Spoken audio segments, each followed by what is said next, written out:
একটা ছোট বানর ছিল, নাম তার ববু। সে থাকত জঙ্গলের পাশে একটা ভাঙা গাছের নিচে।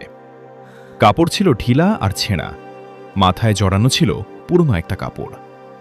প্রতিদিন অন্য বানররা খেলত, আর ববু শুধু তাকিয়ে দেখত, কারণ ববুর কাছে খেলার সময় ছিল না, স্বপ্ন দেখার সুযোগও না। একদিন ববু মাঠে কাজ করতে গেল। ভারী বোঝা মাথায় নিয়ে চুপচাপ হাঁটছিল সে। কেউ জিজ্ঞেস করল না, তুমি ঠিক আছো তো? রাতে একা বসে ববু আকাশের দিকে তাকালো।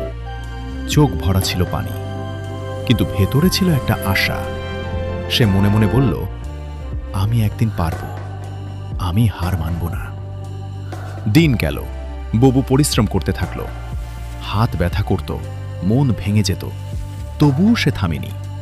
আর একদিন সবাই দেখল, ছেঁড়া কাপড়ের সেই ববুই নিজের জীবন বদলে ফেলেছে।